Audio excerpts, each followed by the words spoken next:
Hi guys, আপনারা নিশ্চয়ই ভালো আছেন। আমরা ভালো আছি। যে এই প্রথম পার্টটা তো দেখেছি, যে রানী রাসমণি ঘাট, এই ঠাকুর বিষ্ণুদেব, রাম লক্ষ্মণ, রানী রাসমণি ঘাট, ফুচকা। তো যাই হোক, আমরা ঘুরতে চলে আসলাম।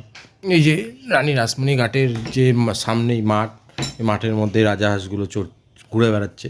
আবার রাজাহাঁসগুলো সামনে গেলে ওরা আবার তাড়া করছে। খুব সুন্দর পরিবেশ। আপনারা মোটামুটি সন্ধ্যাবেলায় বেশি আরও মজা। আমরা দুপুরবেলায় গেছি, সন্ধ্যাবেলা আমাদের অত সময় নেই। নানা রকম দোকান আছে। এই যে গাড়ি দেখেন কত দাঁড়িয়ে আছে দুপুরবেলা, তাও। আর সন্ধ্যার পরে তো আরও ভিড় হয়। নানা দোকান আছে, চায়ের দোকান, ফুচকার দোকান, আইসক্রিমের দোকান। আবার আপনারা ইচ্ছা করে নৌকোও চড়তে পারবেন। এক একজন এক এক রকমভাবে দাম নেয়। আপনি দাম সেট করে তারপরে যাবেন, না তো মুরগি বা করে দেবে। আপনি গঙ্গায় ঘুরতে পারেন নৌকো করে। এই দেখুন ফুচকা, এখানে 10 টাকা 10টা ফুচকা দেয়। ভালো পরিবেশটা, তো আমার তো খুব ভালো লাগে। মাঝে মাঝেই আমরা চলে যাই। ফুচকা খেতে চলে এসেছি।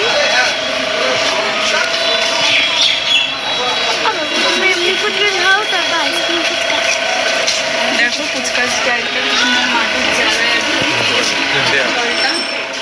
এই যে ফুচকা পাড়া, এটাকে আবার ফুচকা পাড়াই বলে। যে রাস্তাটা নানা রকম ফুচকা, জেলি ফুচকা, পনির ফুচকা, মাংস ফুচকা, এই মানে এই জায়গাটাই পুরো এখন ফুচকা পাড়া হিসাবে নাম হয়ে গেছে।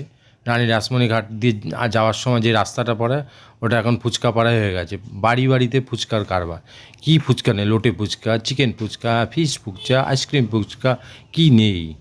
এই দেখুন, মানে আজ থেকে 12-14 বছর আগে একটা দুটো ফুচকার দোকান ছিল, এখন তো প্রচুর। মানে সারা পশ্চিমবঙ্গের নাম করেন ফুচকা পাড়া। এখানে 10 টাকা 10টা ফুচকা দেয়। এই দেখুন, মানে আশেপাশে যত বাড়ি আছে সবাই মোটামুটি ফুচকাই এখন বিক্রি করে। ফেমাস হয়ে গেছে জায়গাটার নাম। আপনারা ঘুরে যেতে পারেন, খুব ভালোই লাগবে।